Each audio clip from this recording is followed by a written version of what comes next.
it's winter break now and I have nothing to do but to shoot YouTube videos. So, yay! So, I'm a pretty judgmental person. And when I see a trait in someone that I don't like, I'll avoid them. I don't want to be their friends. I don't want to be near them. I don't want them to come near me. I want them to stay away. Stay away, you evil bitch. And it was only about 2 years ago where I started to look deeper into my feelings and think about why I'm having them. And I notice when I don't like a certain trait about them, like selfish, overly confident, dramatic, attention-seeking, it usually has something to do with me. What? Yes. What? Yes. And as I further my expedition into personal discovery, I discovered that the traits that I hate about them is actually what I hate about myself. So in reality, I am dramatic, I am attention-seeking, and I am overly confident, and I am selfish. So I decided that it's time for me to handle this situation because honestly it was getting in the way of me making friends and keeping friends and building more meaningful relationships. It got in the way of me accepting people for who they are because I just keep rejecting people and judging them. So, because I hate myself. How ironic! And with me alienating everybody, this really wasn't working for me. So, I handled it. And this is how I did it. Step 1. Acknowledgement. This is the part where you acknowledge that you have all these traits in you. You are everything that you hate. Step 2. Find out why is it that you hate this trait about yourself so much. Is it because other people tell you that you are so judgmental? You're so overly confident? Is it because the way they say that to you somehow makes you feel that you having this trait is bad?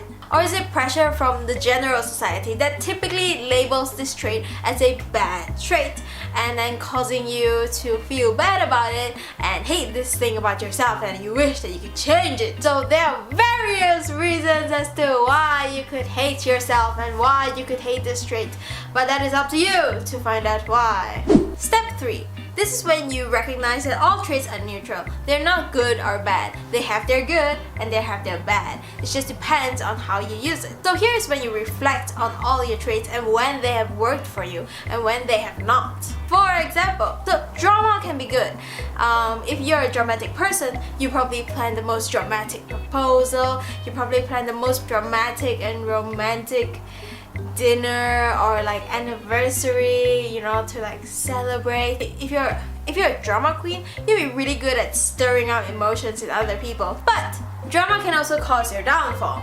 Because of me being so dramatic, the boys in my life got so fed up with the drama that I create in the relationship. It kind of causes the guys to be kind of fed up with all the drama because it's pretty repetitive. When I stay angry just to stay angry when I'm not really angry but I feel like I should be angry, and because I was already angry it's too embarrassing to apologize and say that I wasn't angry, so that I just like have to continue being angry and hope that I win this, and nobody knows how embarrassing it is that I just like reacted and like kind of regret like yelling and saying all those things, but it would just be too embarrassing to pull back, so I just like drama all the way, and then my relationship fails. My whole life is a Korean drama TV series.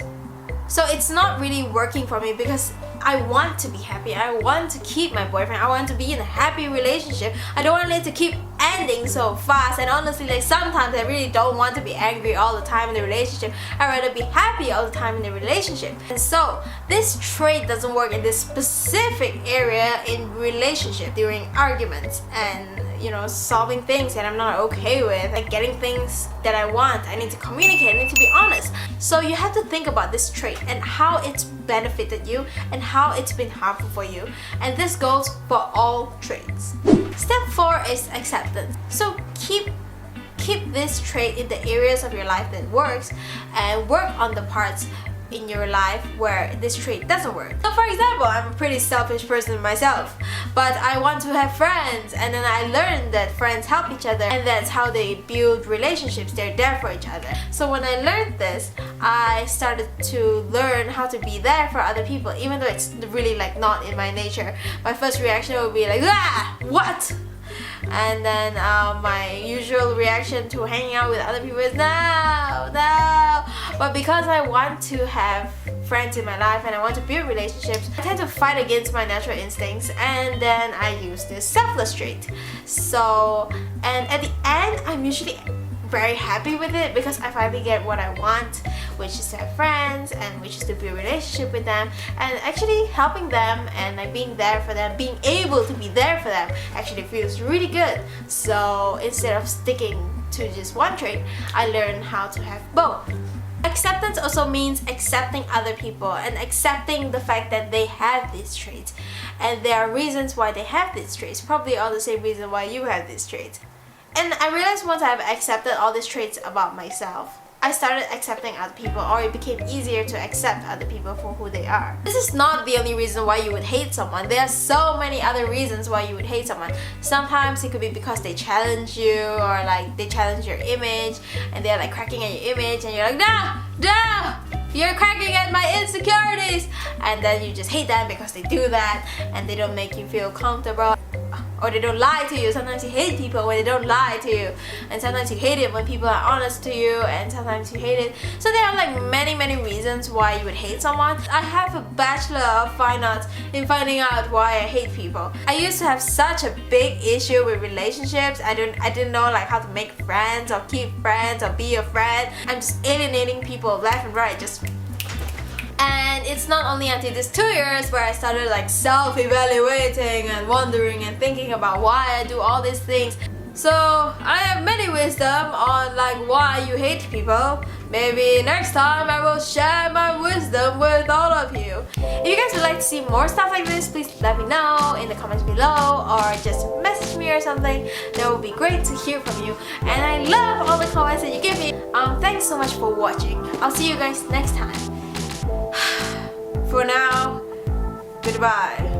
Farewell unto thee. Take this knowledge and part. Okay, that's too much. Okay, bye.